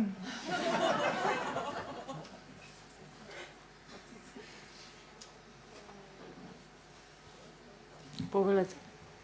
Може, да. Фала. Јас би сакал да ве прашам дали може да направите некоја споредба, аналогија помеѓу македонскиот и хрватскиот национализам во начинот на манифестација, особено кога ќе земеме во предвид силната традиција на модернизмот, особено во архитектура и визуелна уметност, хрватски 60-ти, 70-ти и Скопје. Мислам дека е доста битно, особено после една средба со Борис Бакал, може да го знаете. Он е мој пријател, соработник. Беше неколку пати во Скопје, работевме баш тука, идеме на кај дома, касно навечер, тој ги гледа прв пат, поминува на площад и вика: човече, ни Туџман, ни Милошевиќ не ми се сетио на ово. И тоаш почна да мислам, значи, ако тие не се сетиле на ова, а се сетиле на други работи, на што би се сетиле нашите? Ме фати некој страф, така што баш ме интересира. Aha, vi bi da ja govorim o omjerima. Da li neka vrsta ili svaki nacionalizam je originalen sam po sebi? Svaki nacionalizam je nacionalizam. A onda svaki nacionalizam je lako čitljiv i ima svoje, te razne oblike. Meni je apsolutno fascinantno ta veza između nacionalizma i kulture. Ne? Kako zapravo nacionalizam upotrebljava kulturu i kako je kultura spremna da se da toj upotrebi. Znate, tu postoji fatalna veza između pjesnika i Breza. To, nacionalizam i fašizam u ostalom. Totalitarizam također. Znate, svi ti sistemi trebaju tu kulturu kao neku potvrdu, mislim, da su u pravu ili ili kao potporu, ili kao vrstu propagande, ili kao, mislim, na razne načine se to... Tako da identične situacije ste imali u Srbiji, u Hrvatskoj, imate ih svagdje. Problem je malo sa proporcijama. Mislim, nisam ja to još pregledala, to ću ja sve pažljivo pregledati. Ali jedan mala sinoćnja vožnja, brza, nekako mislim da su proporcije u pitanju, a to je da Makedonija je mala, a kulture ima jako puno. Znate. Međutim, i za to postoji rješenje. Akcija miniranja nešto ljepših spomenika, na primjer. Molim da novinari, ako su u publici, da ovu rečenicu brišu odmah. Da me ne bi proglasili predstavnicom talibanske ženske frakcije sa specijalnim zadatkom u Skoplju. Molim? A jel? Dakle, prirodno je. Mislim da čovjek to pomisli, da. Kombinacija miniranja i demontaža. Дали има уште некој или од прилика да завршуваме затоа што терминот ни е до 2, излеговме точно како швајцарски сад. Ви благодарам на сите за прашањето. На стрпљение. Хвала свима на стрпљение.